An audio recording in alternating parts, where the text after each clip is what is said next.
Hello, friends. It's me, Duncan, and this is the DTFH, and today we have a glorious guest for you. Douglas Rushkoff is here. Douglas Rushkoff is a philosopher, professor, author who's written some of my favorite books. He just re-released one of his most popular books, Program or Be Programmed, 11 Commands for the AI Future. Very timely release, and you're going to love him. If you're not familiar with him, get ready to have your mind blown. He is so brilliant, and his takes on the paradigm that we're living in right now are so brilliant.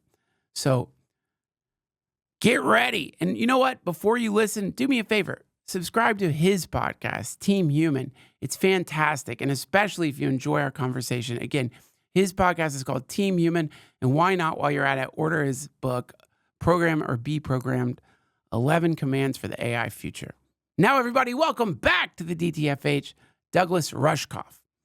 Mr. Rushkoff, welcome back. I'm seeing you in person. I know. For the first time in, a couple years. Incredible. Yeah. And ironic, I guess, right? Because so much of what you teach us is like the importance. In person, eye contact. And hello. Yeah. And it makes a big difference. It really does. Like, Isn't it so funny that we even say that? Hey, it makes, fucking a person is just way better than looking at a video of them. I know. My God. I know. It's like, look at the news. Latest news break. Here's a quick way into what I wanted to start off chatting with you about.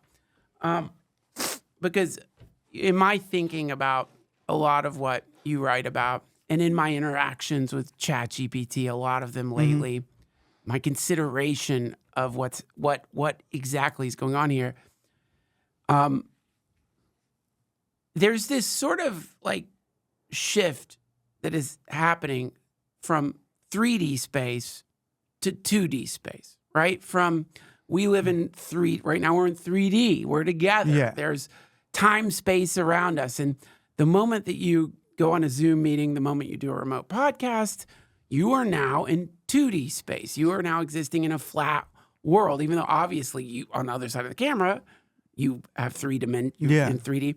So the sort of woo-woo-y, hippie mixed in with science idea is, and McKenna talks about this stuff, hyperdimension, moving out of 3D space into 5D space. In other words, instead of shrinking, flattening, we're expanding, right? So they're looking at it from that perspective, technologically. There is a contraction into 2D space that's happening. Yeah. And to end my point here, AI lives in a 2D mathematical linguistic vector space, right? Yeah. AI does not live in 3D. It can't. It's math. And obviously I don't mean lives as in actually biological life.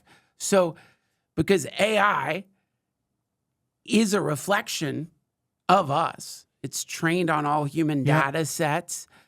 It is fascinating to me that it is reflecting a more common experience that we're having because we are living in 2D space. Yeah. And I don't just mean, and also, I'm sorry, I'm trying to put these thoughts together. AI, I used to fantasize when I was with ChatGPT. It's fun to imagine. Maybe it's sentient and not telling us or whatever. Obviously, it's not.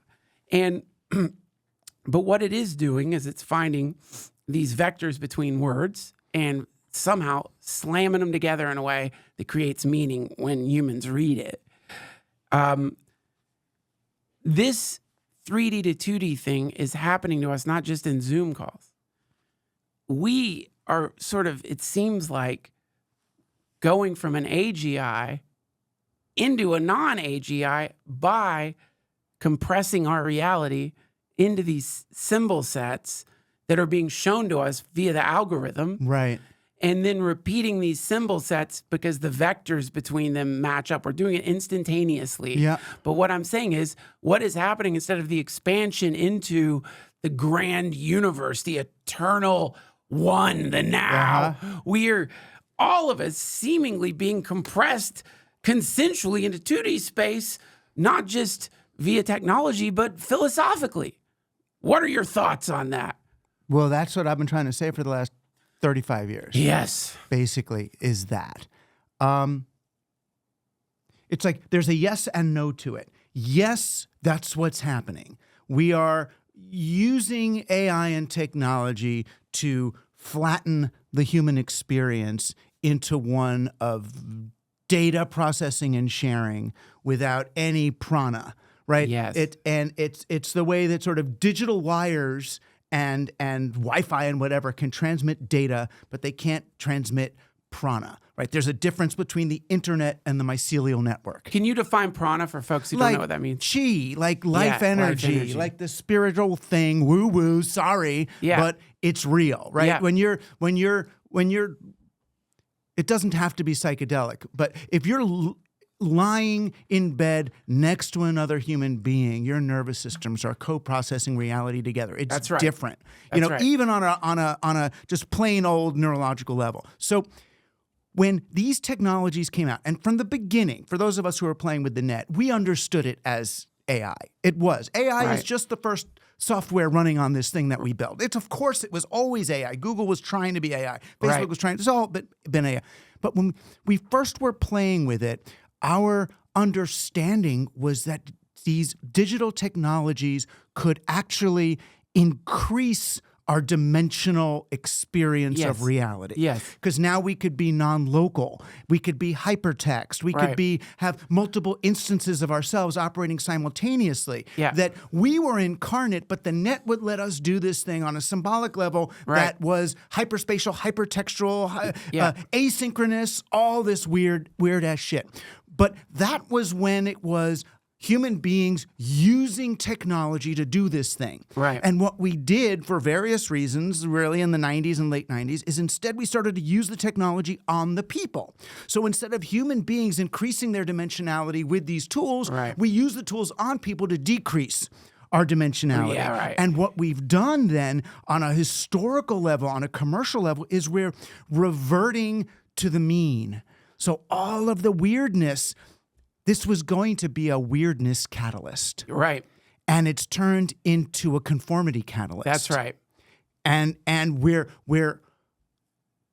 scared. And also historically, the stuff that we're going back to, a lot of the patterns are really it's like it feels to a lot of people like all the kinds of progress they made and whatever world they're in is reverting to the mean. You know, it's interesting to me that the outlaws that put their minds together and made what we are calling the internet now didn't prognosticate this event happening. There was a sense that this is going to be a liberating technology. You have Tim Leary saying this is the new LSD. You have, Terrence McKenna talking about this is going to lead to the technological singularity. It was a liberating technology. So did they even consider the other possibility that the technology would actually create a kind of conformity via social pressure to align with state politics? It's funny, so they were my teacher, mentor people back in the early internet days. And I feel like what people like me failed to realize when we were kids is that you could give acid to an asshole and they stay a fucking asshole on acid. Yeah. They're just a tripping asshole. Yeah. I thought anybody who does it is going to turn good and see the same thing I saw. Yeah. And the same thing with the early internet. The internet was built by psychedelics people. I documented that in this book in the 90s called Siberia. It was about, they would intentionally hire psychedelics people because only they could kind of hallucinate new realities and build stuff for people. And those of us who are part of that psychedelic ravey culture, the Gaia hypothesis and, Carlos Castaneda and Tim Leary and McKenna and all, we assumed that the set and setting, and that's a term that Leary used about a trip, that you're supposed to, the quality of your trip is determined by the mindset that you're in and the setting that you're doing the trip in, and you have to be conscious of it. It's not, so if you do, if you trip in the AC/DC parking lot, you're going to have a different trip than in the Grateful Dead parking lot, Right. right? It's just what it is. And what you're thinking about, right? If you're reading Ayn Rand all day and then have your trip, you're going to have a different thing than if you're reading Ram Dass all day and doing that trip, right? It's a different mindset. Not necessarily, I'm not making a judgment, just different. So we assumed that the original set and setting of the internet that was of our internet culture was, the wild possibilities of the collective human imagination, right? We're going to wire ourselves up and realize this thing. Yeah. When Wired magazine and other things came along, that was not their set and setting. Their set and setting was, how is this technology going to save the NASDAQ stock exchange? Right. So instead of looking at how are we going to increase the novelty, as Terence would call it, the novelty of human expression, when you're betting on a technology and betting on the market, you don't want to increase novelty. You want to increase probability, right? You want the odds that your bet's going to work. So we turned the technology and we used it on humans to increase the predictability of their behavior. Right. And that... It's a different set and setting. One of surveillance and paranoia. And if you've been living on a psychedelic substrate, as we have as a culture, we've been living on a psychedelic substrate for the last 35 years with a set and setting of paranoia and control, no wonder we're having this bad trip. Right. I mean, just imagine. This was actually, sometimes I would think about this when I was like in a mild DMT phase. Mild. I'm just using the mild DMT. But I know what you mean. There's a little vape pens that kind of half DMT. You're just, so, microdosing DMT. Maybe you could sort of break through. Right. But, obviously what we all know now, what's interesting about DMT is the, versus like mushrooms, LSD, there's a coherence to the trip that you can map across different people who take it. It doesn't seem to have as much of it weirdly points to either some endogenous part of the brain that is so identical. Or an agenda in the plant, right? In the molecule. Agenda of the molecule. You're seeing an alternate reality. Right. Who fucking knows? But just because of that sort of consistency. Yeah. And this is, you hear people talk about this, though. Anytime I've gone into the quote astral realm, it's completely accidentally and in a dream, and I don't ever like it. But if you read any occult stuff, there's this idea that there's places in the astral realm that are consistent, where great magicians like Crowley, they mapped them. They mapped them and left. I still don't know. Did they map them, or did their mapping set what they are? Well, that's what's curious is supposedly they left things there that you can just go and look at, like leaving something on the moon. So geotag. So and that was to me the horror is like, my God, what if Starbucks finds a way to put a Starbucks in the DMT realm? What if we start seeing Starbucks logos in the psychedelic universe? What if the corporations actually find a way to encode target logos in the DMT realm? Right. And if we are going to use the analogy, if we're going to say that the internet is a psychedelic, that is exactly what happened. This complete Wild West, what the fuck, crazy terrain just gradually turned into a mechanism via which corporations manipulate you in overt or incredibly sinister, subtle ways. And yes, and this has led us to a very strange period in history. I know, and it's a bummer. I kind of realized that a few years ago that we get these new communications technologies and they seem like they're going to liberate like the masses or the people, but then somehow elites are always one step ahead of us. Right. You can go all the way back to like Pharaoh, right? Pharaoh could hear the word of God, apparently, and could tell, and the people just had to do what he said. So then, you get text, they get writing, and that's like the Jewish, Judeo-Christian. You're going to write down Torah. No, we write the stuff down, and you would think, oh, well, now the people, are gonna have this ability of reading and writing. No, the people didn't get that. When you got writing, the elites could write, and what did the people get? They could gather on Tuesdays and Thursdays in the market and hear the word of God read to them by a rabbi. Right. So the masses gained the ability that the Pharaoh had in the last realm, and the elites got the new one. Right. Then we get the printing press, and you think, oh, now we're gonna write. Yeah. It's like, No. The elites were allowed to publish books. The people got to read the books. So the people got the ability of the last revolution, but not the new one. Right. Then we get, computers, and it's like, okay, so the people are going to program. No, people can't program. Now people can write. They can tweet. They can blog. They can get the printing press thing. But they're in environments that are programmed by people who are running it. So we're just one behind each fucking time. And my God, like, of all the dark forms of censorship, shadow banning. Holy fucking shit. Yeah. At least you see books at a book burning going up in flames, and you're like, I gotta read that.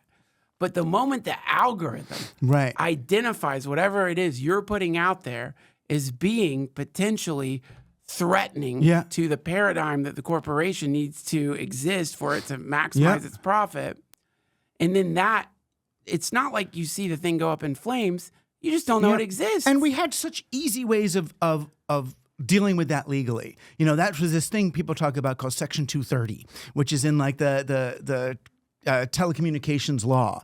Section 230 says that these internet providers are not publications. Right. And that's true. Like AOL email should let you go back and forth. It doesn't matter what you say in it. But once you are a company that is having an algorithm choose what stories a person reads or doesn't, the platform is now an editor. It is a publisher. Right. So then all the different legal standing should change. Right. Because you are editorializing via an algorithm. And again, this is where we're sort of running into all these new fascinating problems. And and a lot of like, well, look, it's not me. Yeah. It's an algorithm. Yeah, the algorithm that like judges depend on algorithms for the sentencing guidelines. Right. And it turns out for some reason, algorithms give black people longer sentences than white people. Yeah, what the fuck is that? Because they're racist algorithms. No, it's because they're using past data, and they're using whatever parameters are chosen are the ones that the algorithm's going to use. Right. But then when you're using an algorithm, it's like, oh, well, it's not racist. It's a computer. It couldn't be racist. It's just happening. And it's like, no. And it's getting further and further away from sort of human control. That's it. And so this...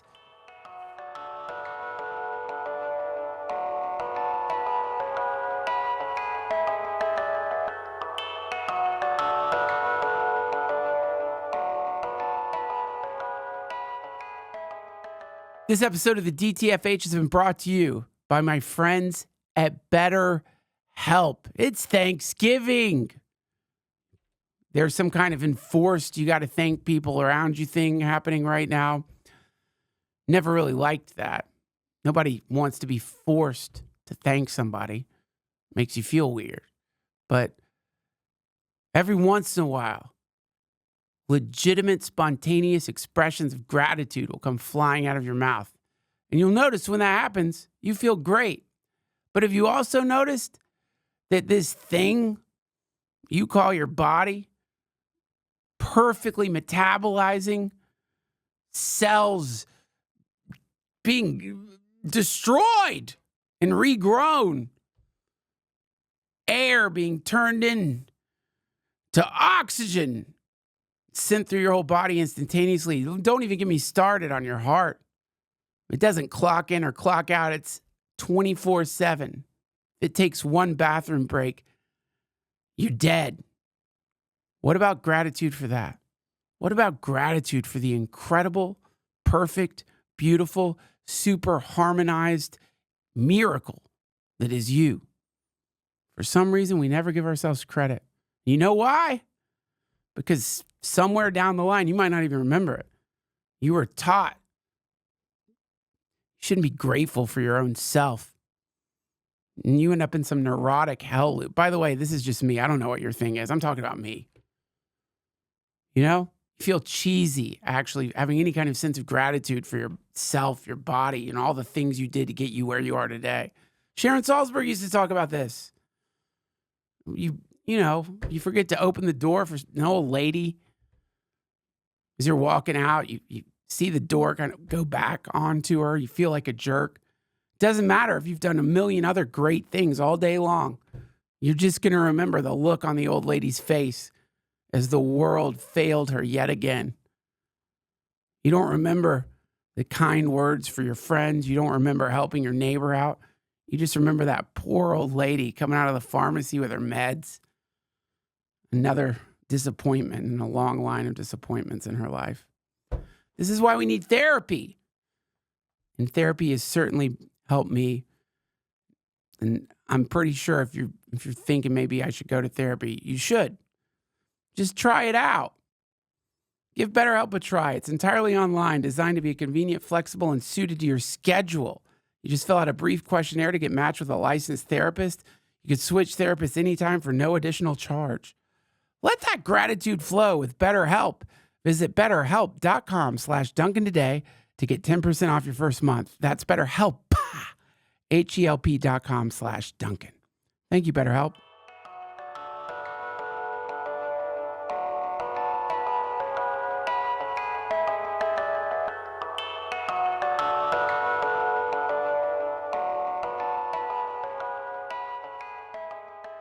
This to me is a really dangerous time, and I don't mean dangerous in the sense of like some like dark government thing. I'm saying dangerous in the sense that naturally, when I'm looking at my screen and I'm seeing some discussion happening over and over again with some opinion, any human brain finds a pattern, and I begin to think then I find myself thinking, you know what people think? Yeah. People think fill in the blank, and that blank part gets filled in with whatever the algorithm was showing me. It's a very, if you've ever taken statistics, it's a very simple logical flaw in humans, is because we're seeing a thing over and over. It must be all over the planet, global. And so now you've got people who have begun to think that the social media, the internet, is a window through which they can see reality as it is. Right. And fuck, dude, that is not reality at all. You are seeing not just a distortion, but an intentional distortion. It's not just malfunctioning. Right. It's whatever distortion is going to stimulate your sensationalist fear, usually. That's right. Like I had been off, ex Twitter for a long time just because I just didn't like it. It's like I'll go to 4chan if I really want to play that game. Yeah. And I went back, and for some reason when I went back, it was showing me like videos of middle school and high school black girls fighting. There's like a lot of them. It must have been just a period of time. And I was like, wow. It was sort of like When Sharks Attack, it's like these things that come through. And I was like, wow. So if this was how I looked at the world, I would just think high schools are places where black girls fight in the halls. That's right. What is that weird confirmation bias that would come from that? Why is that? We have to deal with that. Why is that happening? But these distortions, to me, are so fucking dangerous, and also where the lack of ethics comes in. And, everyone's always criticizing tech companies. Yeah. And what a mess. I mean, imagine running Instagram, Twitter, TikTok. Imagine having any kind of sense of ethics. And I think a lot of people who are running these things really do, and realizing that no matter what, a bias is going to emerge here that will wag the dog. Yes, but one aside to that is like when you see someone like Mark Zuckerberg, who's one of the best of the bunch at this point, when he's saying, oh, I'm going to give back 90% or 95% of my money that I made off Facebook, I'm going to give it back, and put it in. If you had made Facebook 95% less extractive, you know what I mean? You wouldn't have any of the problems. Right. You just hire people, have some human beings. That's the thing. The whole tech bro vision of business is to have no human involvement in their company. Right. And it's like, that's why you get these unintended spin out effects. Well, yeah. And yes. And, that to me is where we run into a problem that I think there is a precedent for. There is a precedent for the problem we're experiencing right now. And I say, go back and look at when everybody was doing blow because they thought cocaine was some kind of universal cure for everything. Like Coca-Cola era. It was, everyone was doing blow. You go in the pharmacy, you get cocaine. There was no association. Cocaine was not associated with the destruction of your life. Cocaine was like, do you want to live? Here's how you do it. Cocaine. It will fix a lot of the problems. And hilariously, one of the mental illnesses that they invented was a mental illness associated with how things were speeding up. People were going nuts because things were getting too fast. Cure? Cocaine. Things are going too fast. Speed yourself up. Now you can sync up with it, right? Right. And so everyone thought it was fine. And then gradually people began to realize, like, oh shit, this is real bad. Right. Like, well, fuck, imagine a whole country on blow. Imagine you can get blow at 7-Eleven. Right. Right. That was happening. And that was right before the stock market crash. Boom. Yeah. Yes. And so I think if you look at what's happening now, and especially if you start thinking of technology as a drug, is a drug infinitely more dangerous than cocaine in the sense that it is free, so to speak. It is anyone can have access to it. Then we're seeing an echo of what has already happened in this country, which is a gradual coming to Jesus of like at a global level. I think that, wait a minute, this thing is like warping us in not good ways. And something must be done here. And that's what we're looking at. Man. And the answers that the tech companies are putting out are really not very satisfying. I don't know if you've seen the new Instagram commercial. That's like, now it's a safe Instagram. You know, like now, now you can let your kids fucking like look at Instagram, but somehow there's some kind of controls. It's like, dude, have you never met a teenager? I would if my parents tried to fucking like nerf my Instagram, are you kidding me? I would instantly find a way out of that. Yeah. So here we are. We are now living in a bizarre world where default reality, I love that term, is no longer what it used to be. Default reality is now corpo space, where the main ideas and what we're fighting about, what we're arguing about, does not reflect reality. Right. But we're like roosters fighting chickens. Right. It's so weird. I mean, that's why, after the election, I started telling, I'm getting texts from everybody panicked in all these different directions. And I'm telling people, get your eyes off the screen and onto your neighbors. Whatever's going on. It's like the whatever you think of, the die has been cast. This is when I go back to spirituality. There's this prayer in Judaism called the Unetana Tokef. Oh. It's weird. It's a medieval poem that was written in one of the darkest, the Jews were just clobbered in the Middle Ages. It was not there's good times and it was a bad time for Jews. Time. Right. So they in the Unetana Tokef prayer, they say it on Rosh Hashanah and on Yom Kippur, the high holidays. And they say, it's so dark, like, between Rosh Hashanah and Yom Kippur it is written, who will live and who will die, who will be sick, who will lose their children, who will this. And it's like, and you think it's like, oh shit, I better really, because they say on Rosh Hashanah it is written, on Yom Kippur it is sealed in God's book of life. Who's going to live, who's going to, and you think it means like, oh, so I better pray a lot this week so God crosses, erases my name off the bat. It's like, no. But at the end of the prayer it says, but only through compassion, mutual aid, and love can we lessen the severity of the decree. So they're saying this shit is written down. What's going to happen is written, but our choice as humans is, how are we going to help each other through it? Are we going to collaboratively doula one another, right? Through this thing, through compassion. And to me, it's like, digital doesn't do that. Right. So what do we do? We back to the Israelites. Take 1/7 of your time off. One day. You don't have to digitally detox. You don't have to stop using the net. Do what these Israelites. One day out of the market. One day out of the off the screens, and touch someone, look in their eyes, breathe together. It's like our ability to recalibrate is so available to us. We can still use these tools. It's like, don't. Right. But just, you got to remember what they are. And it's hard to, because it does go further back than digital. It's like language that we speak. Right. The words we speak, especially English. It's programmed, right? It's a subject-object language. Right. So this whole colonial dominator thing is built into the language we use, right? The subject works on the object. Right. So we're born into a world where we're listening subject, object, subject, object. I'm acting on you. You're acting on him. Who's acting on the other? And it's like, as one discovers eventually, like when you're making love, it's who's subject, who's object. No, we're merged into one thing. This doesn't make sense. There's no language for it, right?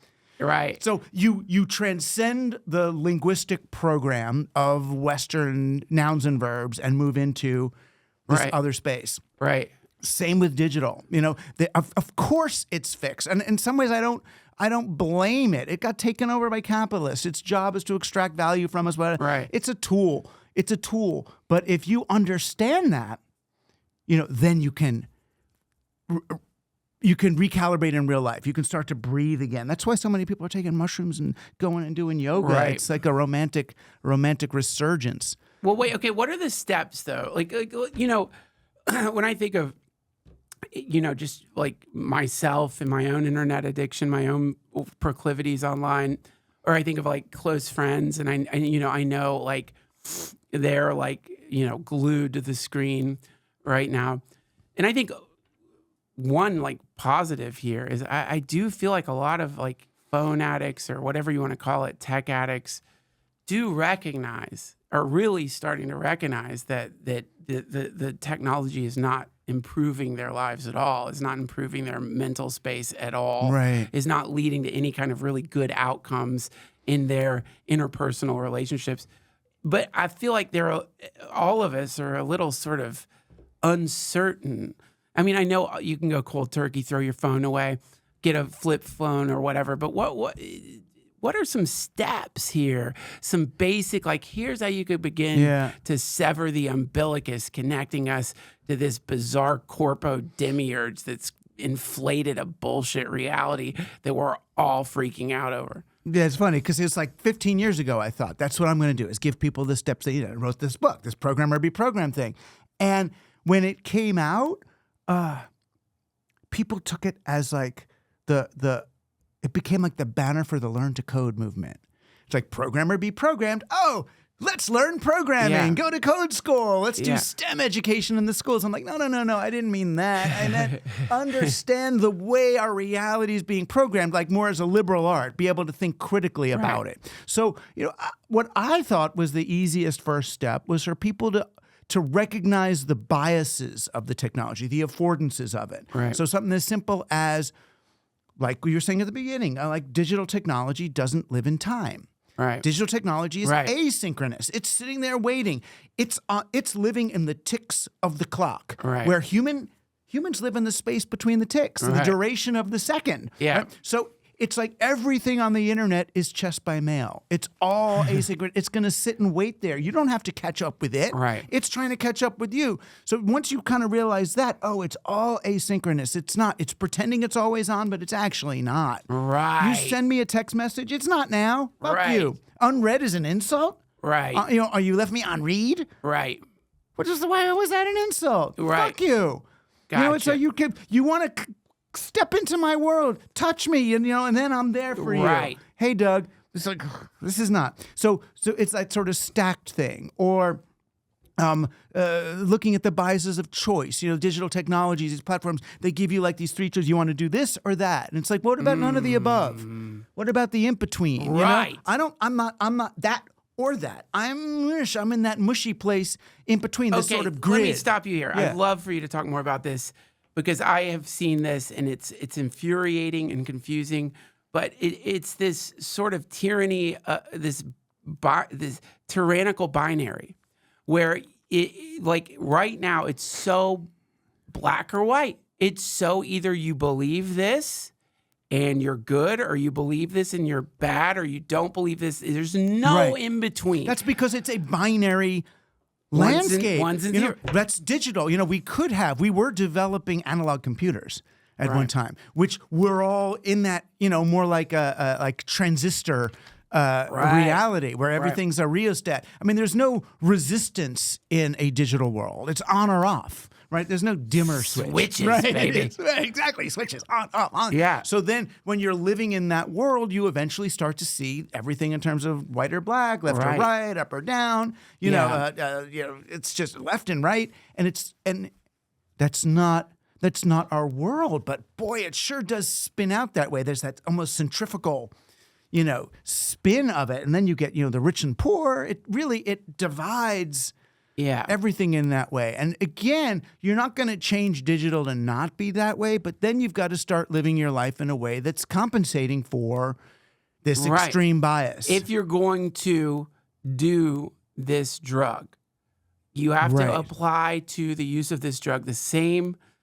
idea that is emerging in the new destigmatized world of psychedelics, not all bad. Like the prohibition taught us that. And all of my friends who work in that space will say things like personal responsibility is so important when it comes to psychedelics. And similarly, if we're going to look at this as a psychedelic, and I think there's it 100% is a psychedelic, personal responsibility. If you are going to do a big fat rail of Instagram, you have to go in there reminding yourself, this isn't reality. Right, exactly. And it's not, these are tools, but they're not just hammers. A hammer is generally made by Stanley or whoever made the hammer for you to put nails in a piece of wood. That's its function. Yeah. When you go onto any digital platform, you are stepping, the easiest metaphor, you are stepping into Macy's.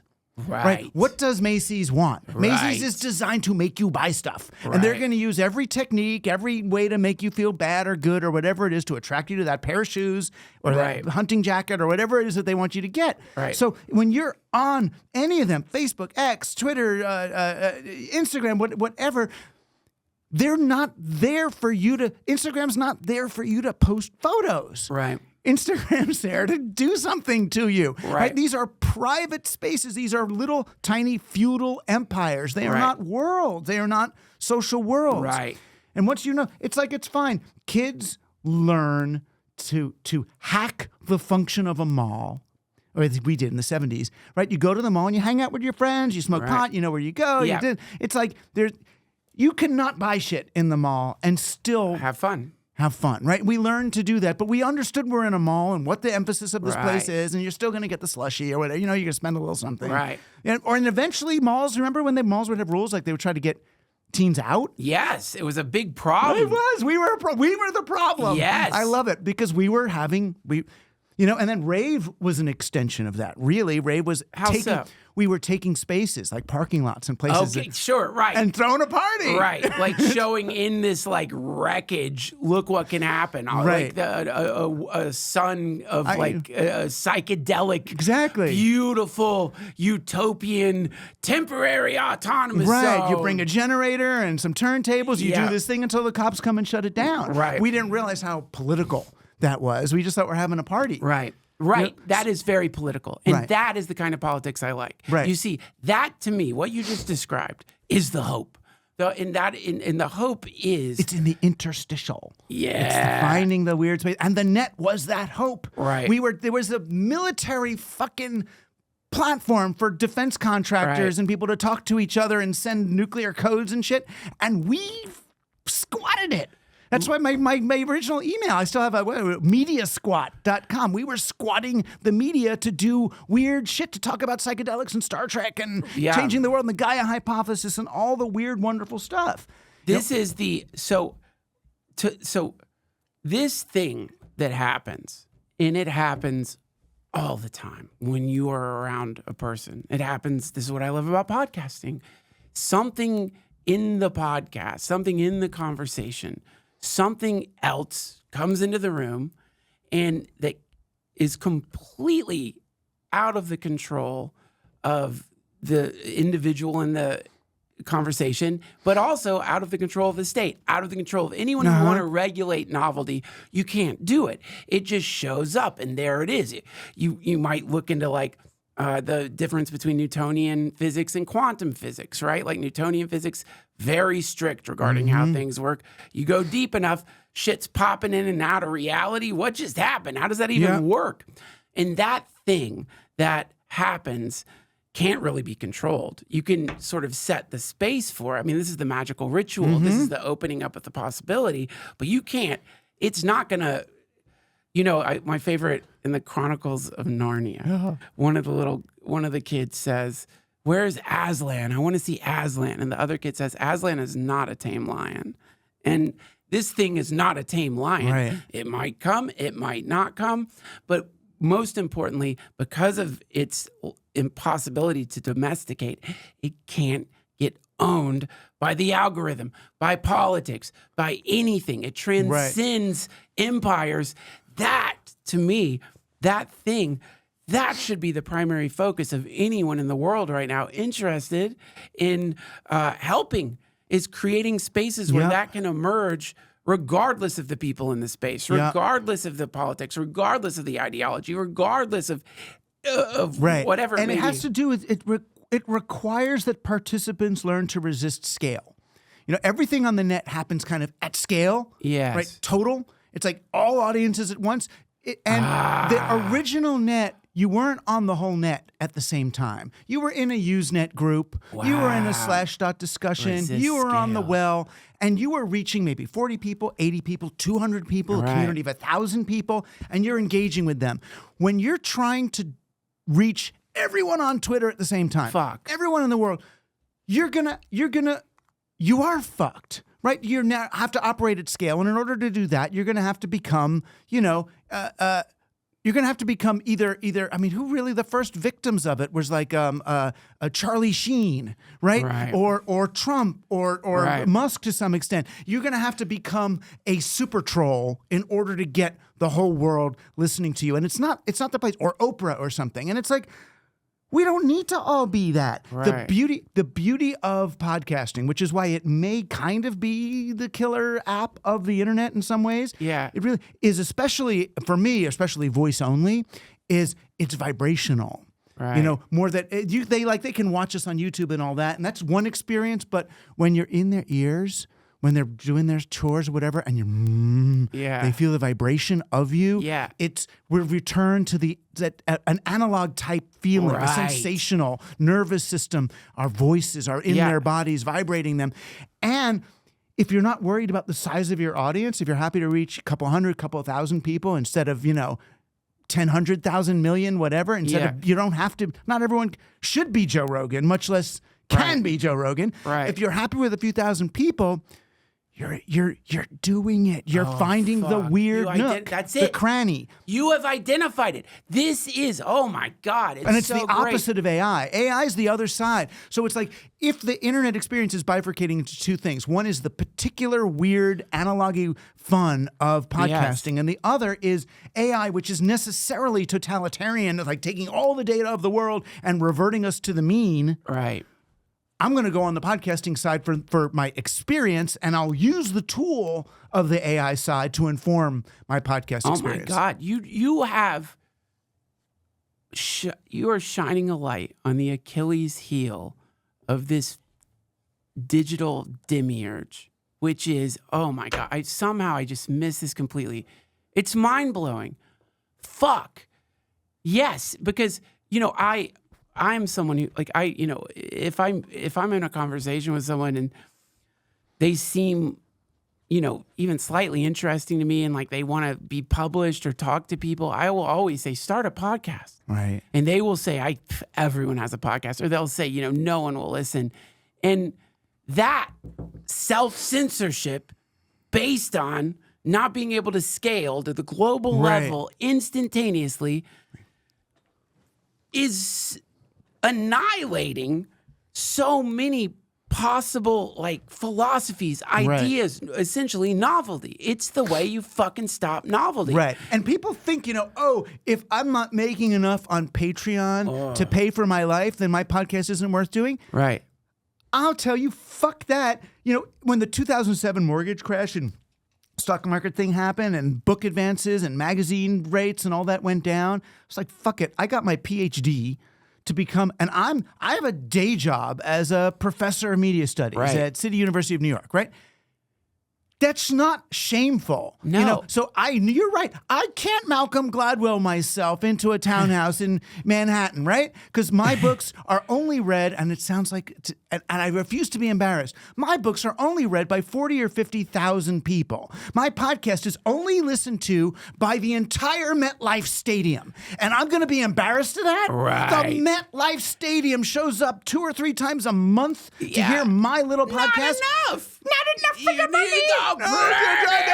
I know. And it's like, it's more than it's so many people. It's so many people. It makes me cry that many people would want to hear it. And no, because only, 0.01% of them give $2 a month. It's not enough to live on. Yeah. It's not, and pay an editor and all that. It's not enough to live on, but it's worth doing. Right. And if your day job is going to support your expression, your participation in the culture, the amount of money you're making on your art and media is no reflection of its impact on the human organism. Oh my God. But if you wanted to truly do some kind of modern, we are entering Christmas and we all know the story of Jesus.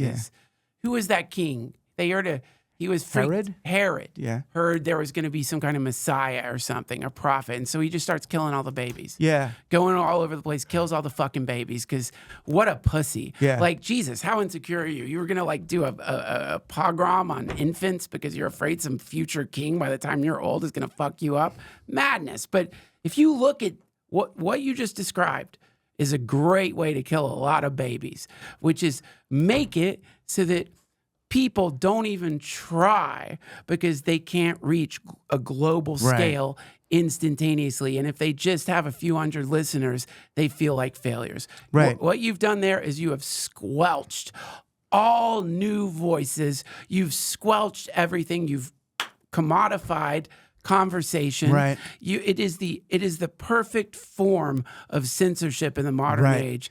Oh, fuck. Your that's impact so of wild. if you want to be an influencer, right? Most influencers think about their influence impact in terms of the metric of numbers that they have on the thing.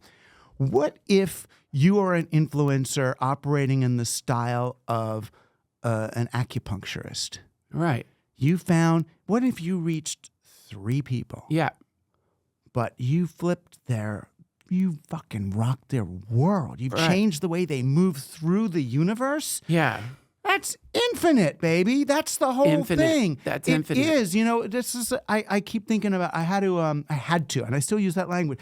I ended up stuck with my mother-in-law the night she was dying in the hospital, right? And I was there when she crossed over, when she passed. And the first thing I'm thinking when I'm there and she's heaving, I'm like, oh my God, it's 3 a.m. I'm the one here. I'm not one of the kids. I'm the in-law kid.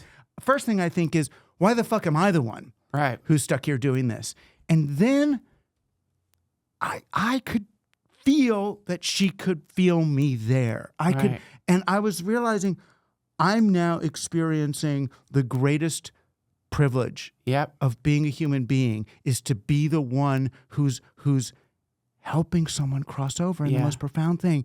And I'm like there weeping with compassion and joy at the same time that I had been granted this mitzvah, right? It's like a mitzvah means commandment and blessing in the same thing. And finally I realized, oh, I get it. It's this moving through this obligation, doing this thing and that's one person, one night might be the most important thing I've done in this incarnation, right? Right. And think how corrupt it would be if you set up your tripod and you're like, let me stream this. Let me stream this mitzvah. This is going to get a lot of traction. Right. And it's like, that is the other sort of cultural gravity well that is happening now, which is we are being pulled into the commodification of moments that should probably just be for you and your family. But people are setting up their fucking tripods. People are setting up their tripods, having public nervous breakdowns. People are setting up their tripods to commodify, monetize their... And to be fair, that's because life has become so precarious under end stage digital capitalism that they're looking for any way to make. I'm lucky. Me be able to get a PhD and then a teaching job. Yeah, right. I mean, who can blame them? It's like, you got to eat. But that what you're pointing towards here is like an invisible, not just self-censoring is bad. You know, they talk about, I'm sure you've heard the term cops in the head. Have you ever heard that term, cops in the head?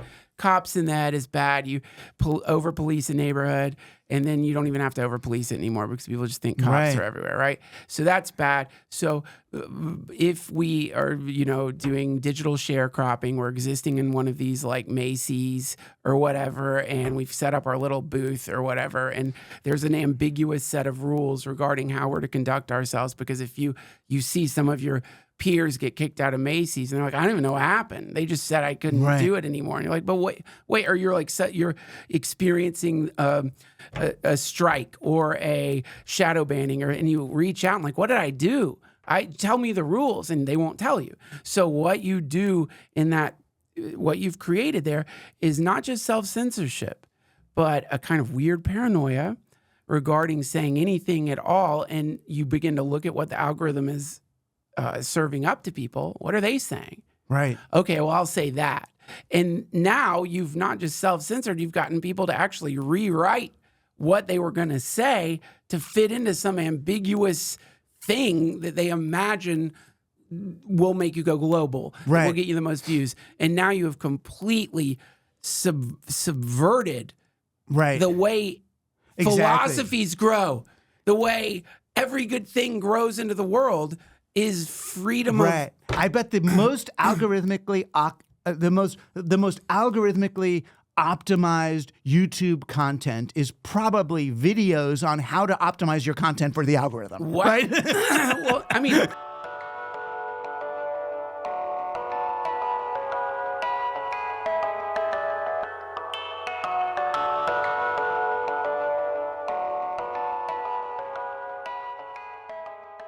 This episode of the DTFH has been brought to you by my friends at Prize Picks. If you know anything about me, you know I'm not somebody who pays a lot of attention to sports. I've wanted to, I've tried, it just doesn't work until now. Thank God for Prize Picks. Something about having the possibility of winning dough turns sports from a kind of monotonous, droning, sad display of pseudo-enthusiasm and a kind of bystander passive attitude towards life where I'm supposed to get all wrapped up and excited over millionaires smashing into each other on a field. It just shifts the moment there's something riding on it. I get it now. I totally understand. And with Prize Picks, you can now win up to 100 times your money with as little as 4 correct picks. Sign up today. You get $50 instantly when you play $5. You don't even need to win to receive the $50 bonus. It's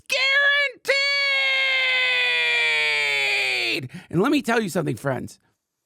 As a sports illiterate person, I cannot give a higher recommendation because Prize Picks somehow made an app that I can use. So if you're already into sports, if you actually know what's going on, if you have some sense of how the game works, you could actually, you could kill it on Prize Picks.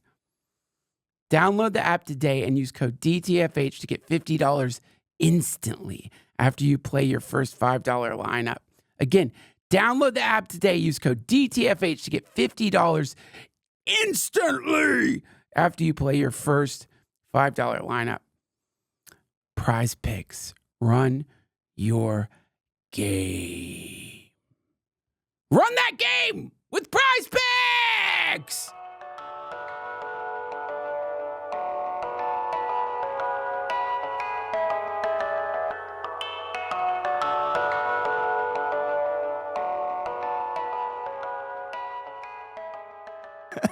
There's AIs that do. I mean, I've seen, you get on Instagram, at least, I'll get served up something by some dude who's like, this is a trick they don't want you to know. Here's what you do. This AI will show you what the top 50 most viewed things in the last day are. And then it will do an analysis of them and I think prints out a script for you that's some kind of amalgam of all of them, which then you get an AI to read the script, and then it generates images based on what's popular as the content. You don't do shit. You just get this AI to like look at what people like and just replicate it. And fuck, man, if you want to cause a real apocalypse, that's how you do it, man. That's how you do it. You don't just suppress freedom of speech, free discourse, but you actually encourage people because of money to just say the same shit to go to scale. Right. Oh, God, that's dark. I mean, the other thing that happens is there's no slack in this world. It's like everything. I feel like everything gets exposed. And I know it's not like, I used to call it truth serum. It's not that it's truth serum. It's that it's like a spin cycle on things. So institutions who that are not completely internally consistent, they kind of get exposed. It like speeds everything up. Like I kept thinking about in the last election cycle, this immigration thing. Everybody's all upset about immigration. Crisis at the border. Right. Crisis at the border. All right. But it's not, you got to go back a step though. What digital has brought it to a head and we all see it. But what we're seeing really is, wait a minute, what is a border? So let's not worry about America and Mexico for now and all. I don't think about that. Think about like, there's an island that has both Haiti and the Dominican Republic on it. Right. You're born on the Haiti side, people are like throwing rocks at you and burning your babies and taking your... You're on the Dominican Republic side, you're like working in a hotel or, you got... It's like, well, why aren't... So if your baby's born on this side of the line, it's fucked. If it's born on that side of the line, it's not. And who made that line? That's not God. That's some political boundary thing. So what is that? It's like, oh, so there's a nation state. So a nation state has these lines around it. And then if you're on one side, you're cool. If you're not on the other... That doesn't make sense. So the nation state itself is intrinsically a kind of violent act. Just to put that line on there. And where did the nation state come from? I mean, this is kind of programmer reprogrammed to the nation state. Oh, it was invented by monarchs in the, when they wanted to disempower the city-states, they said, oh, no, you're not Venetians anymore. You're Italians. Yeah. You're not Napoleon. Yeah. You're this. You're this. So you create this mythology around this thing, and you put that line. So when you're looking at something like the immigrants or refugees, it's like, well, they're not allowed over the line because this is our line. No, we should put the line. Of course we have the line. But we also know it's kind of mean to say, oh, no, you got to stay on the line and not have your food. And it's like, so it's not an immigration problem. It's back further. It's a nation-state national boundary problem. It's really hard to maintain compassion and see someone over an imaginary line and not want to do something for them. So it's like we're not having the actual discussion. We're just looking at the aftermath of these institutions that are crumbling in a digital society. They're all these institutions are crumbling. Electoral politics is crumbling. The FCC is crumbling. All these things don't quite work, and we don't yet know how do we retrieve the functions of these things and bring them forward before the institution housing them is gone. We're just mad at the institution. I remember in the 70s in New York, we shut down Willowbrook. They shut down all the mental institutions because they went in them and they saw they're abusing everybody in the mental institutions. These are terrible places. Yeah. And we Reagan, let's shut them the fuck down. Yeah. And we did. And then we didn't realize, but another function these mental institutions were housing. Oh, no. Housing. Now there's all these homeless open air mental institutions. Now you give the citizen the job. If you're a citizen living in some of these cities, is not just like getting to work, following the rules, but you have to find a way to work with the people who probably need care in a mental institution who is sitting in front of your house screaming about how they're Jesus. Right. And like most people aren't trained to deal with something like that. Even people who are trained to deal with something like that aren't sure what to do. And then so we end up with all these fights over yes and no, over second and third order effects of problems we're not even looking at. Right. Of underlying assumptions, and that's would be the beauty of a digital age. If we're spending time in programmed environments, what I was hoping is once you see that your digital world is programmed, you come back to the regular world and say, oh my gosh, it's programmed too. Programmed. You get that Bucky Fuller urge to some extent of saying, oh, look at the dollar. Why is the dollar a read-only medium? Why can't I program my own money? Right. You know, why is the Bible set in stone? Why are schools work like this? Why all these institutions that have been created with other people's needs in mind and not mine? We can reprogram reality to work better for people. Yes, but these everything you just said is unspeakable. I mean, you've really gone off the edge of what we should be talking about because you're not allowed. There is some sense whenever I start looking at certain ideas, and I like this feeling. Whenever I realize I've like gotten into a forbidden zone in my own mind, it's like, whoa, what the fuck?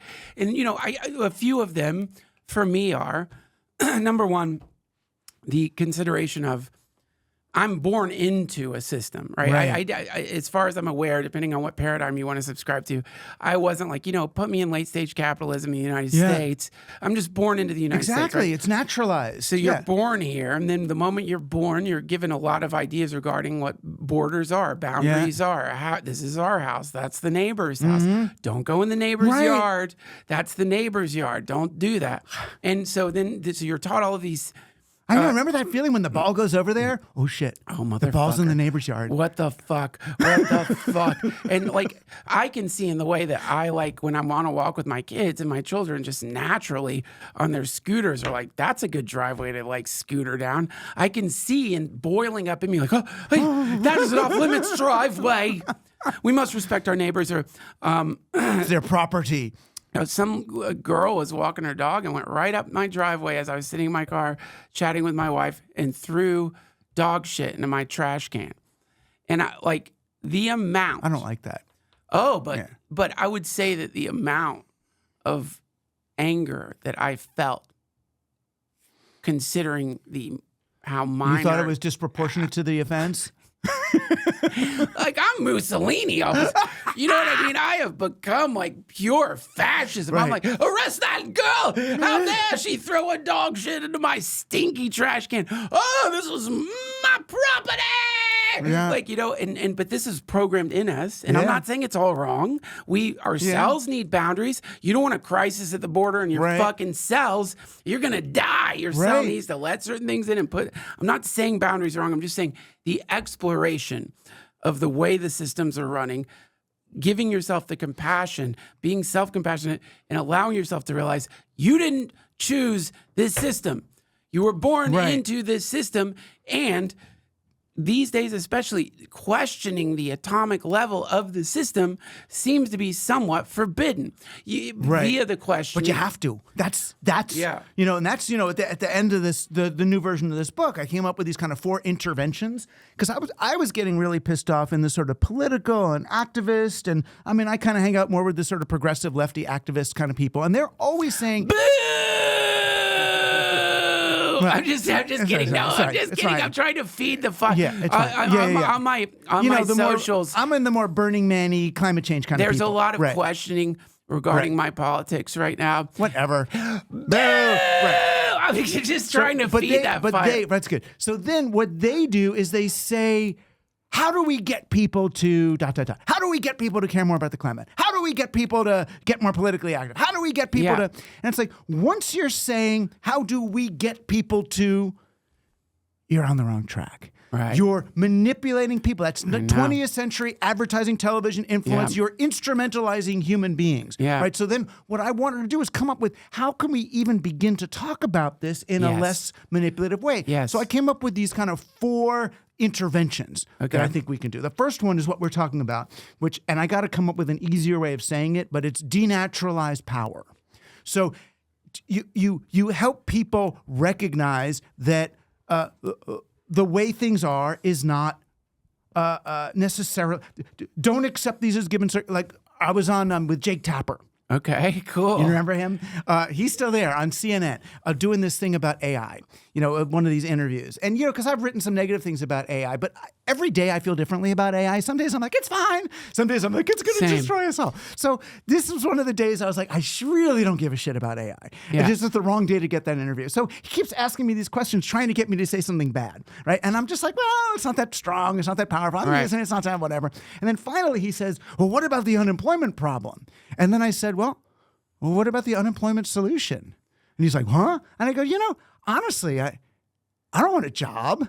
I want stuff. I want food. I want meaningful participation in society. But a job? I don't want a job. And in fact, jobs weren't invented till the 12th century. Right. People used to be craftspeople, and then they started charter monopolies. You weren't allowed to make jelly. You had to work for His Majesty's Royal Jelly Company. Right. And you clocked in the morning. They put a clock on the tower. Yeah. So and Jake, he did not like that, or I don't think I'm going to be invited back. But what I was doing was denaturalizing this assumption that, you need a car to get to work. Why do you need a car to get to work? Because GM lobbied to move your homes away from the work, so you need a car. Right. So first one's sort of denaturalized powers. Second one is trigger agency. That's the sort of programmer be programmed thing. Yes. Like, so help people to understand that we're not in a read-only universe. That's a sort of a computer term for a program that you can see but you can't change. We are in a read-write universe. Right. We got video. You don't just watch TV. You can make TV. Yep. Right? So we're in a read. And once you trigger agency, I'm suggesting we re-socialize people, help people realize once your agency's triggered and we're going to reprogram reality, let's do it together, right? You do it. It's a social phenomenon. Yeah. And once people are socializing, it triggers the fourth one, which is to cultivate awe. That awe has been really sequestered and removed from the modern experience. The ecstatic dance, tantric sex, shamanic ritual, all the stuff that we look at as, that's some crazy new age crap. Say ecstatic dance again. Ecstatic dance. Boo! I like the other two. I can't do ecstatic dance. But would you watch other beautiful women doing ecstatic dance? You wouldn't like that either. Nope. Would you take ecstasy? Yes. Would you dance while you're on ecstasy? Nope. Would you squirm on the ground while you're on ecstasy? When I take ecstasy, I go to my Excel spreadsheets and I just write down what experience I'm having per minute. Excel. Yeah, I just chart my ecstasy trip. I start at I feel pretty good, and then I'm horny, and then oh God, I want to kill myself. All right, well, you don't have to do the ecstatic dance. But what I'm saying is just these experiences are looking at the Grand Canyon, looking at your baby, looking at a puppy. Totally. Right? And you experience yourself as something connected to something larger than yourself. Actual identity. Right. Right. So and those things will change the society from the bottom up. Now, not like Tapper, but how much I love you. I'm going to push back. And I don't think that my critique of what you just said is actually even accurate, but I feel like I want to say it. It'll be fine. Yeah. So the term intervention itself, this is, as I'm looking at the cultural landscape right now, what I'm seeing is on both sides, for sure, here's the messaging. We got to fix this. Right. That's the messaging on both sides. Yeah. I think that the problem right now is people are so fucking tired of one side or the other trying to fix their ass. And that is backfired. It is backfired in the most extreme way because now compassion, which if you ask me is unplannable kind of. It just happens in the moment. And it's when there's it's sad that if you're there's probably in war and in disaster and climate disaster and all that shit, you will see an explosion of compassion. Spontaneous, natural compassion just flowers, just grows out of the most horrible events. Unplannable. It just happens generally. You can cultivate it, as they say, but what I see happening is a confusion regarding compassion. Because the central premise seems to be, we got to fix this. And I think that's central. And that's not mine, but yeah. But intervention. Yeah, but intervention, I'm thinking of it more in terms of 12 steps. Well, I'm saying, but intervention implies other people intervening. Right, but I'm saying, no, not other, but human beings intervening in the digital program. In other words, it's automated. Okay, I got you. We're automated. I got you. I'm so sorry. I misunderstood you. I figured I did. But there is a... Right, I'm not going to... That's the whole point, is why I'm trying to not get people to do this or get people to do that. Leave the fucking people alone. And when I get in trouble, the biggest thing I got in trouble, it was right after the election. I did this thing to calm people down and whatever, and I ended it by saying, everything's going to be okay. You can't say that! Oh, my God! No, you didn't say that! You can't say that! Josh, cut that out. I'm just kidding. Isn't that wild, though? That got people so upset. People...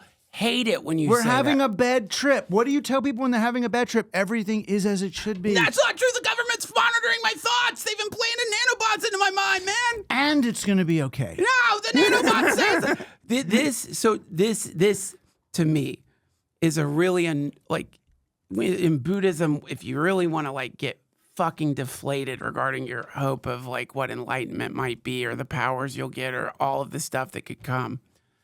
It's when they start telling you, you're fine. You're fine. No, right now. Before the meditation, you're fine.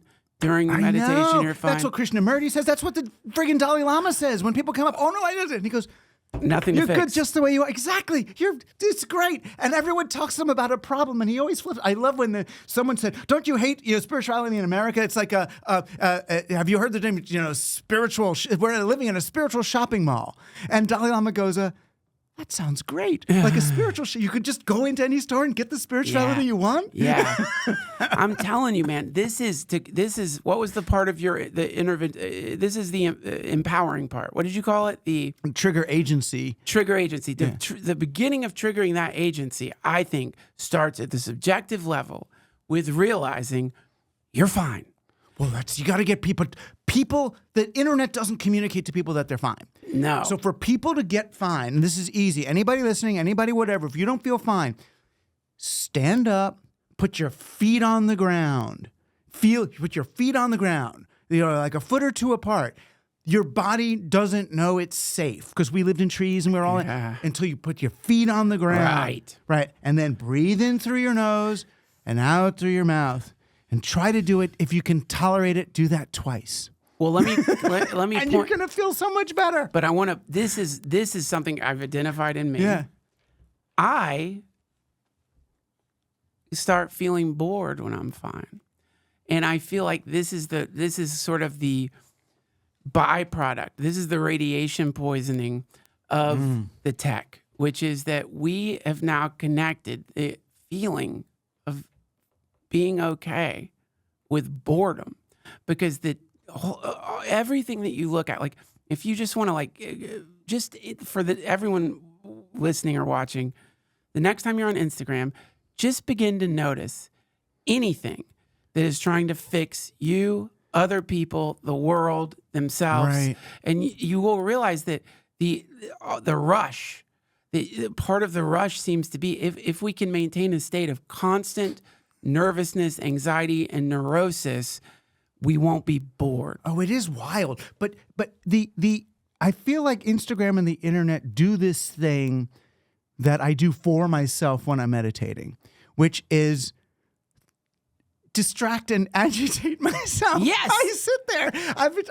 I'm finally at the place when I meditate now that I'm laughing at what I do to myself. Oh, it's incredible. What if my daughter's not okay? What's going on there? I didn't check that bill. It's like why?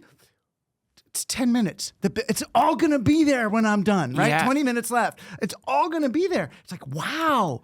Why do I do that? And it's like if you don't like it, if you don't want to do it for yourself, go online. It'll do it for you. Yes, you've got plenty of time to do that. Yeah. And that to me is, if you really want to find why meditate, it's how the fuck is something so simple, something really just any of us will sit in front of the TV for hours, completely still watching the TV. Why is it that you remove the TV and you feel like your brain's on fire? Right. What's going on there? And I think that is where we connect with this, crisis at the fucking border. And this border is the border between the hyper sped up modern world and that thing where for a second you give yourself a vacation from being fucked up. And that, in other words, you're sitting there and you're like, God damn, I got to check my phone. Or, oh my God, I just thought about like throwing my mother's corpse into a fire. Why did I think that? What, all of these things. What happens if you, instead of thinking I'm a monster, you're just like, yeah, that's something I think. That's something. But you don't judge it anymore. Yeah. In those moments, you, I think, plug in to the novelty. That is the novelty field. And that place is so precious, is completely outside of politics, completely outside of time, completely outside of like whatever the day-to-day anxieties that you are like distracting yourself with. That to me, man, that place, that's where we need to find a way to hang out. Not, and again, I just always go back to Ram Dass's advice. We work on ourselves so that we can help those around us. Right. It's not we work on ourselves and then we work on other people. We work on ourselves and then we tell other people why they're wrong. We work on our, you know what I mean? It's we work, and nobody wants to hear this right now. And working on ourselves is not even fixing yourself. It's funny. I went, you know, the Rubin Museum with all the Buddhist stuff in New York City. There's this Rubin Museum. It's really cool. They're just going to close it now and make it a traveling thing. So I did this tour there with this guy who's like a child heart surgeon and a tour guide, Buddhist practitioner, meditation teacher dude at the Rubin Museum. And he's walking around and he's talking about our conditioning. You know, as you go, this is your conditioning and that's your conditioning.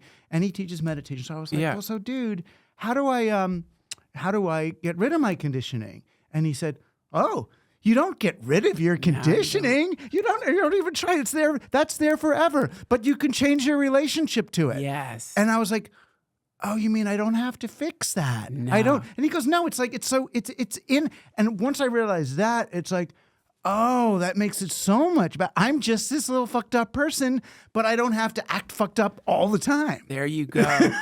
There you go. I love that so much. And I am annoyed by it. It's like, there is something really like boring about being okay. And I don't mean okay in this, I mean, you know, in Buddhism especially, you'll hear them say you're already enlightened. The enlightened mind is there, or the way Trumpa put it was confusion is a condition of enlightenment. In other words, like you're not, if you have no confusion, then. But it's like you lean into that though. Like, you know, you lean into your taboos and they become your fetishes, right? Yes. Lean into that. So it's like, oh, I'm so bored. Let's be bored. But just, I mean. Yeah. Oh, it's not boring. It's like it's the opposite is the thing. Yeah. It's like, I don't even know. I'm trying to think of a metaphor other than a sexual one. But think of it this way.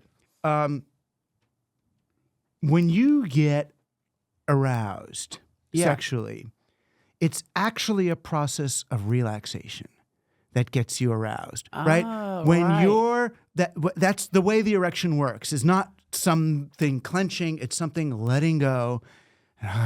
Let that thing happen. Whoa. So what we're thinking of as boredom is not boredom. What boredom is exhaling, it's leaning into the bliss of this moment. Yeah. Every single second is an infinity. And I promise, if you lean into one real second of infinity, you'll go, that second was worth my whole lifetime, right? That's where you go. It's like, that's it. And, you know, I love, like, you know, you taught me this, but you taught me this with conspiracy theories, and I always think about it ever since we had this conversation about how, like, let's look at metaphorically, what are chemtrails? Let's look at like all the big things. Like what could that be? And so like, and I do love that as above, so below. So if there is something that we've been being told over and over, crisis at the border, let's think about the border that we create between the person we want to be and the person we actually are. And you know what I mean? There's a border. When you meditate, you know, suddenly, I don't know how many people I've talked to are like, I can't do it because like all I do is think. And it's like, oh, right. Oh my God. They're just getting in, aren't they? They're getting over this fucking border. Like you're right. Like the moment you sit down, your mind is going nuts and you're letting all these thought refugees, into your mind. And then in sort of day-to-day reality, you're sort of trying to create a wall that's blocking out all the bad thoughts, not good thoughts. That's not me. I'm not like that. And the moment that goes bye-bye and there is no more border. Right, you stop distinguishing. There's no distinction. Right. You do enter into this space that's our birthright. And right. And it's okay. It's okay. That's why the Jews did it. Look, we know it's intolerable. So just one day a week, sit there and accept that you're a sacred being, that you're okay just the way you are, like Mr. Rogers would say, that you're allowed to just sit there and be sacred. It's fine. One day a week, you can go be yourself the rest of the time. Go be crazy, worry. It's really, so you don't have to do it all the time. You don't have to do it, but give yourself tastes of it's okay. I know they're starving over there and this bad thing's happening there. It's all happening, but it is what it is. Right. And if you are on, if nothing else, if you are on, think of it like all of reality is a tree or all of civilization, and you happen to be on a privileged branch of that tree where you get to be on a green leaf. Yeah. You owe it to the sick part of that tree to soak in the sun. Get those nutrients, really, because you're connected to the whole thing. I'm not saying be selfish, but be open to the good, or you're not serving anybody. You know what? Here's what you do. Become the paramedic that you want to put you in the ambulance when you have your heart attack. And I'll tell you what I don't want my paramedic to be. I don't want my paramedic to be political.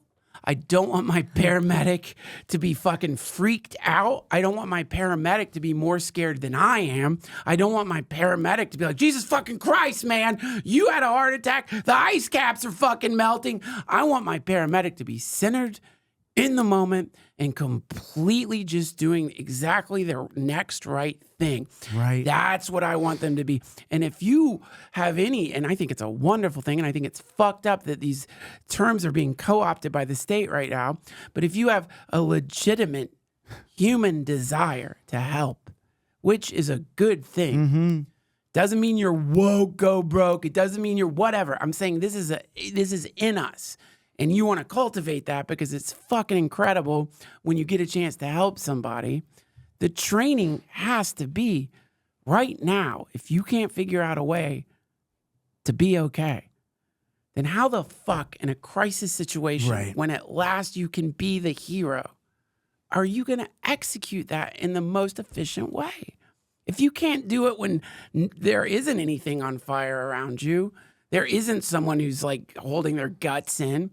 There isn't someone who's about to shoot someone in the fucking face at a mall.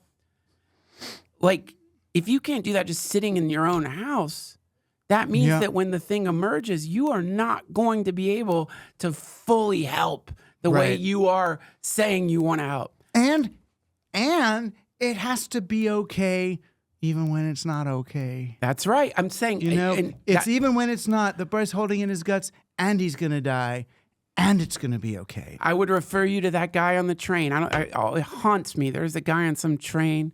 He was trying to protect people. He got stabbed he got stabbed to death. Yeah. He was trying to help people. He got stabbed. And he's dying. He said, I love everyone on this train. And that just sticks with me because I want to talk about not okay. It's when you just got stabbed to death on a fucking train. And from his perspective, it's all love. And fuck, man, if like, to me, that's that imminent reality. Doesn't it torture you? That is an imminent reality. I know there's a contradiction here in the sense that I'm just said it. Don't stop trying to correct people. And yet this could be misconstrued as a correction. And also, a lot of times when I'm saying shit like this, I'm talking to myself. Well, forever, even if you're just talking, it's a correction. Right. Right. You can't. Otherwise we'd be like the llamas and just sit silently. Yeah. Yeah. It's just pointing people towards that idea, just even though it's a challenging idea, even though it's not. So we have to think of any suggestion or thing as an offering. Here's an offering. Here's something that that's helped me on the road. and I offer it through my podcast Right. to you. Right. And I don't care if you adopt it or not. And you're not a bad person or a good person. Right. It's not about that. It's just, this worked. It's just, Douglas, it's like, I keep thinking about like, God, I'm such an asshole. There's so many, I don't like ecstatic dancing, and I don't That's like. okay. I don't really like doing it so much, but I like that it's there. I like watching it and hearing. I like loud drums and stuff. Boom, boom, boom, boom, boom, boom, boom. I don't like the term intention, setting an intention. Right. For some reason, that just chafes my ass. But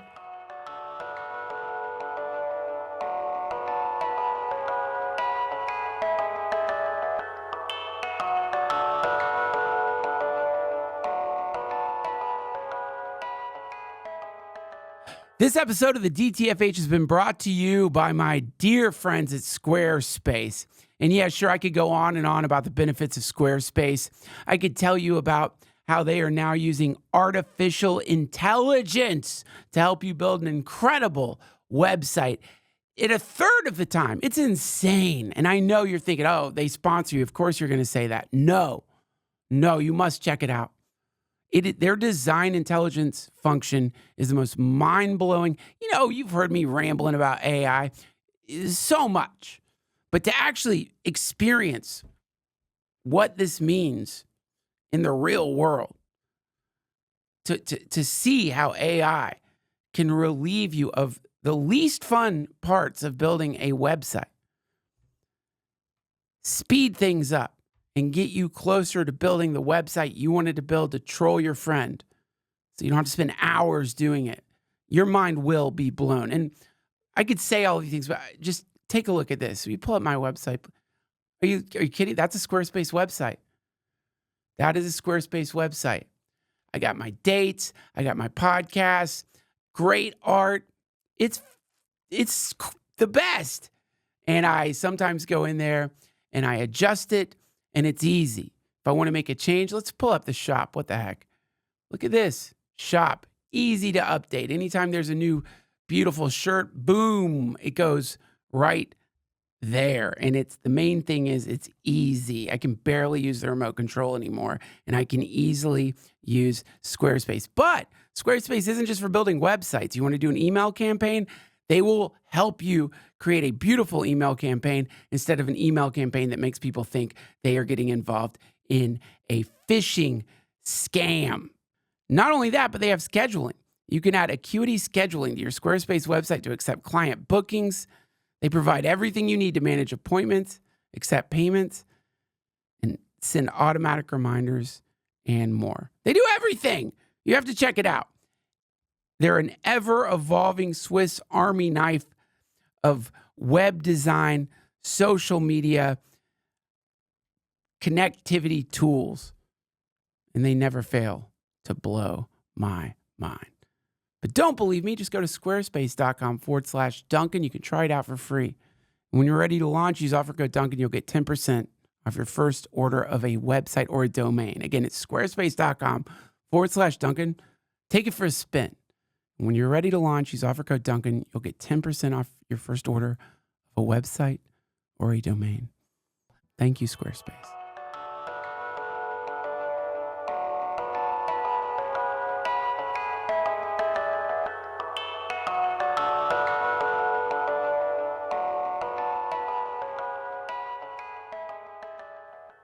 I know, and they do that, when you get a guided psychedelic thing, they're like, okay, now set your intention. I'm like, oh. God, I don't know why it bothers me. But I know what you mean. No, because it's like, I just want to see what the Mother Earth, goddess wants to tell me. I have been thinking about that setting the attention thing in terms of being fully in the present moment.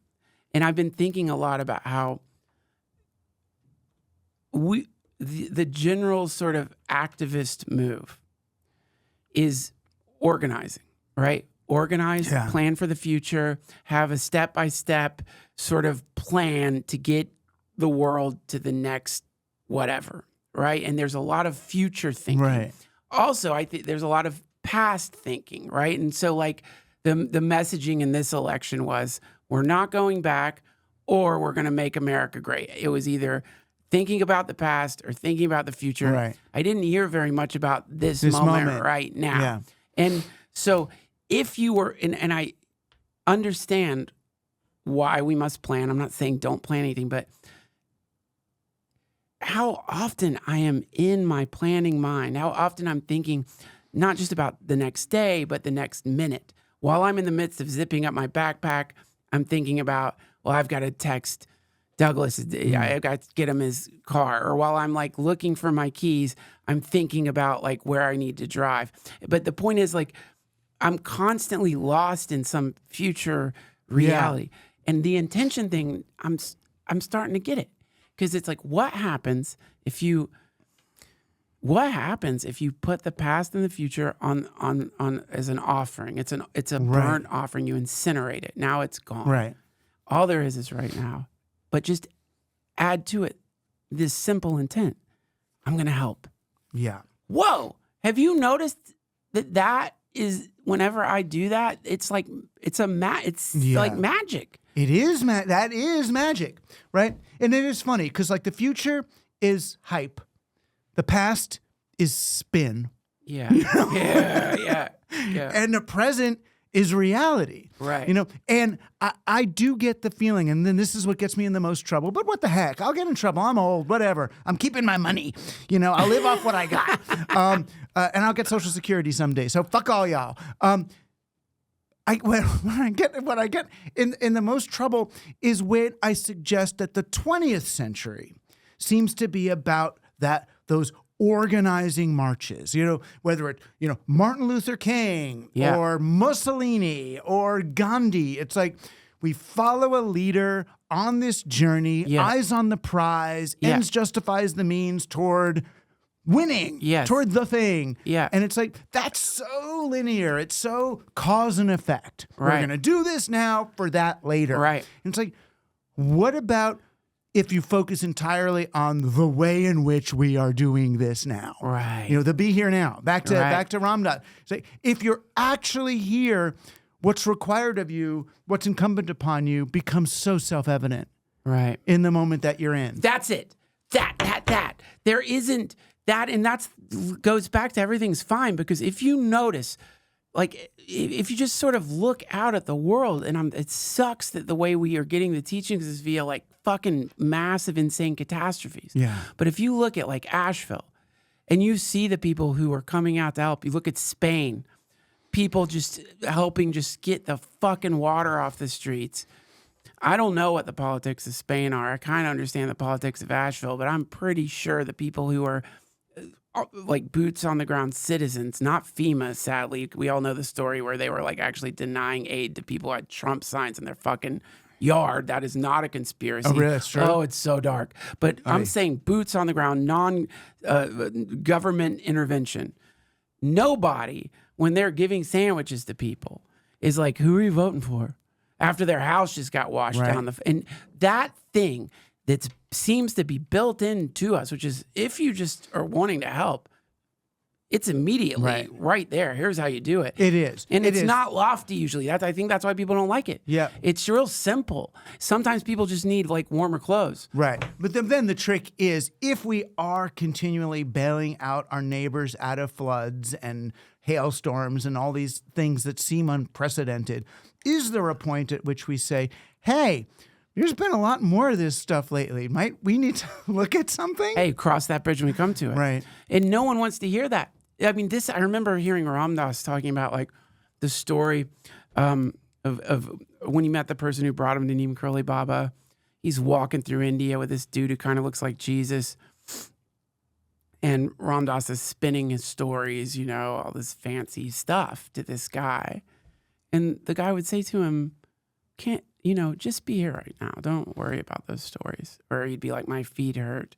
Let's just stay here with, constantly drawing him back into this moment, which destroyed the game, the temporal game of like, this is who I am. This is who you are. Here are my stories. It destroys it. And it puts you in a fantastically frustrating situation, which is, these questions will emerge. Okay, fine. How many fucking floods do you want to clean up?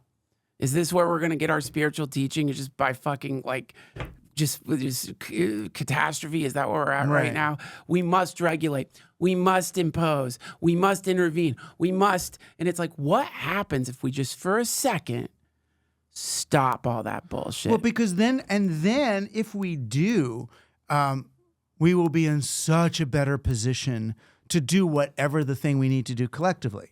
Yeah. And people don't realize that there is huge system-wide impacts of small things. If we're all engaging with each other more compassionately, then we need to buy less stuff. So we need less ships coming from China. We need less kids going into rare earth metal slaves to get us more AirPods. Yes. All of a sudden you're having huge...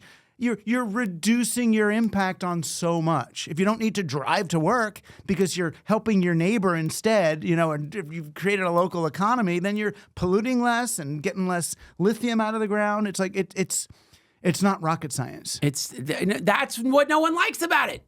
We all want to be fucking rocket scientists. Yeah. We all want to scale. We all want to scale. How does my thing? It doesn't. What if it doesn't? What if you only just helped 100 people? 100 people in their lives. My God.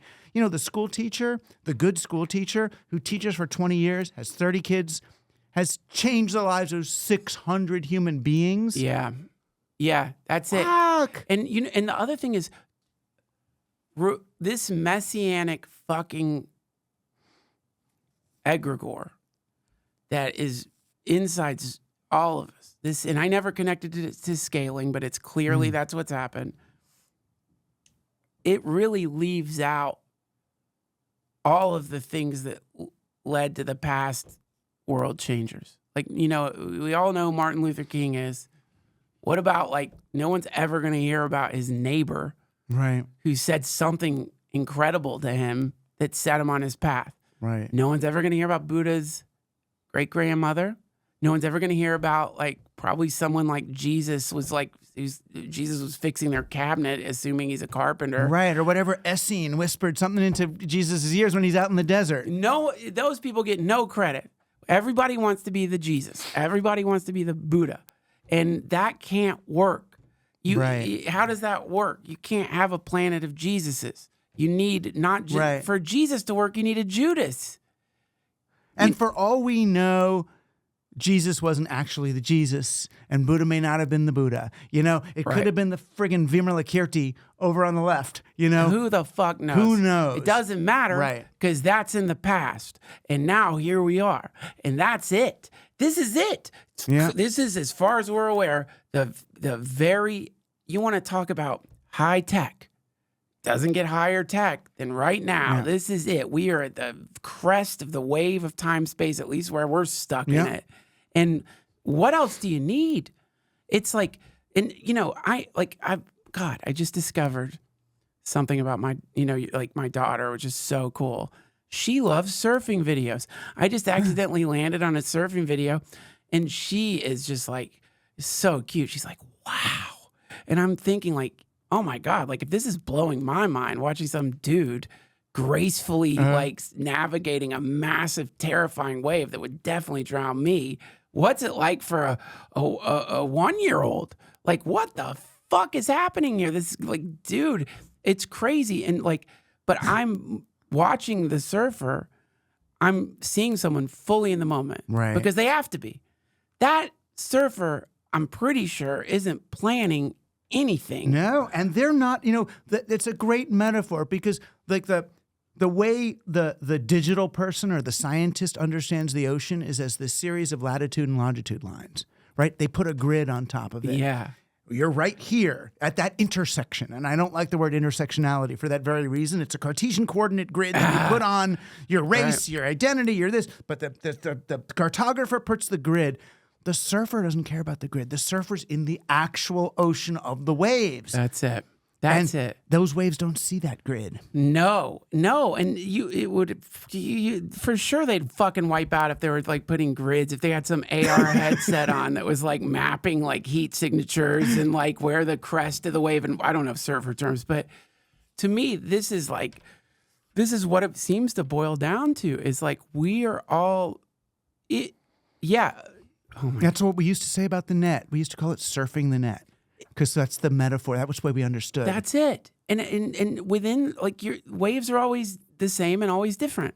They have characteristics that are always going to be the same, or it wouldn't be a fucking wave.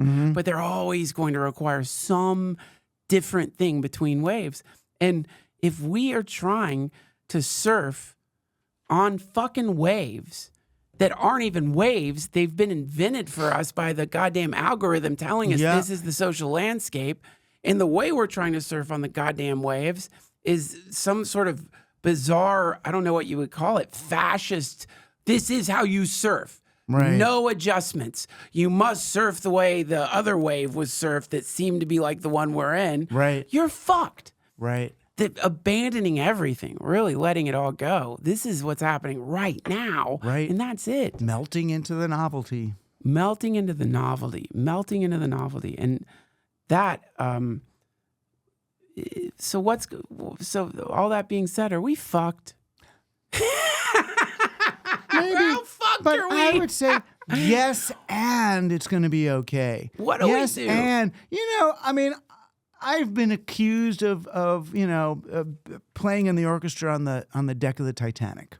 And you play and by the way, if there was some motherfucker who told those people to stop playing, right, and I was like on a sinking ship, I would be so pissed. Like, dude, let them play. I'm about to die. Right. Please, I want to hear it. And that they were able to be in touch with their own higher purpose. I was born to be a musician. If the ship's going down, I'm going to play to the last minute and vibrate out into the infinity. Because you're not saving the Titanic. Right. Nothing you can do. What are you going to go bail water out of that fucking thing? And we do know, the civilization that we've been on, the civilizational thing that we've been on since whenever it is, ancient Greece or whatever, this particular very binary, abstracted, colonizing, nation-statey, capitalist civilization is destabilizing. Its institutions are no longer up to the challenge. On every level. Everywhere. On every level. Every industry, everything. Right. Showbiz, tech, industrialization, it's all teetering. Right. So that may not be okay. And the collapse of these institutions, just like losing the mental institutions in the 70s, could lead to a lot of pain and suffering, So what do we do in such a time? Well, I guess whatever you're called to do. Some people are going to try to shore up these institutions, keep them going as long as possible. Right. I think what we do is try to reduce the pressure that we and the people in our circles put on these institutions, to give them some breathing space. Buy less stuff, take care of your neighbors. The more old people you're taking care of in your neighborhood or in the neighboring city, the less they need from social services, the less they need from their welfare check. How do you find old people? Well, they're everywhere. Seriously though, I've always loved this thing that you've said, and I think about it all the time. But I never really act on it because it's like, I don't know what old people live in my neighborhood. What do I do? Go to door to door? No. Well, in your town, there's probably still some civic reality. There's probably if we're in Austin here, there's probably an Austin town hall that has a senior center. You go there and find the seniors. You go to one of their, can I volunteer to help? Or it's bingo night at the senior center. Yeah. Then you're doing bingo night. And it's like, oh, look at that woman in the walk, can't even make it to her car. Do you need a ride? Do you need a thing? What do you? Right. There. That's so actionable. That's so actionable. But the problem? Doesn't scale. Okay. I don't want to help anybody. I would need the whole planet to see me help an old lady. That's why I hate those videos. The altruism TikToks. Yeah. You know what I mean? Where someone's like cutting a person's hair on the street. And it's just like, dude, if you're going to do this, you better film the setup. I want to see you set up your tripod. I want to see you get the lighting right. I want to see the cuts and the takes before whatever you publish. But is it better? Is it bad? Isn't that still good though? I mean, is the idea just help? I don't care. I think you help however you can. And the help helps, and the spirit of compassion that's engendered by that activity changes everything. Even if you got kids. Oh, what's that? Oh, Daddy. Oh, it's Sunday. Daddy's going to be doing that thing he does. What's that? Helping people. What is that? Douglas, I'm going to end this conversation on a very unfair question, and we will cut it if you want me to, because it's truly not fair. I think you're brilliant. I think you're maybe one of the smartest people I've ever met in my life. And my brain, my rainbow wheel is spinning, because when I ask, like, are we fucked? I don't just mean like the obvious, like global conflicts. I don't mean that. I'm saying, like, right now in the United States, over half of the country feels like it's the beginning of the world. And a little less than half the country thinks it's the end of the world. And so a little less than half the country has gone into like defensive mode. You've got people talking about like poisoning their husbands. What's that shit called? Aqua something? It's like a whole movement. You've got like a lot of like, fear leads to anger. And you got a little less than half the country, whether or not politically you believe this or not, they're scared as fuck. You've got a little less than half the country who are either completely confused, and also a lot of them are humiliated. They feel humiliated. They feel manipulated, or they just feel outraged. And they also feel despair, because they're like, what the fuck? Over half the country is for a monster. And then you have over half the country looking at the despair part of the country, being like, what the fuck is wrong with you? Like, everything's going to be fine. Stop. Just stop. And everyone's dealing with it in a different way. But when I see that, when my rainbow wheel starts spinning, and maybe it's because I'm an idiot, but I think there's got to be some way right now to articulate a story that both sides would hear that would lead to a cooling down, some kind of potential glue, something to, I don't know, throw cold water in the face of everybody to get us back to that novelty, to the uncontrollable awe, the reality that connects all of us. Douglas Rushkoff, what is that? How do you do that? What is the way to express in the midst of such absolute political chaos and upheaval and terror something that will make people reunite? On Election Day it is written, on Inauguration Day it is sealed. Who will lead and who will be led? And the only way we can impact this at all is through compassion and mutual aid and soulful togetherness. Yeah. And we can lessen the decree of whatever has been cast. Thank you. Dude. You're the best. You're the best. And how are people going to find you? Oh, they're going to walk the streets until they see me. They can go to my podcast. How about that? teamhuman.fm. The best. Yeah, just Rushkoff. Remember Rushkoff, Rushkoff. Type that into a browser. I got this re-release of my book, Program or Be Programmed. It's very, very short, written for high school level people, so we can all read it. Or go to teamhuman.fm or go to rushkoff.com.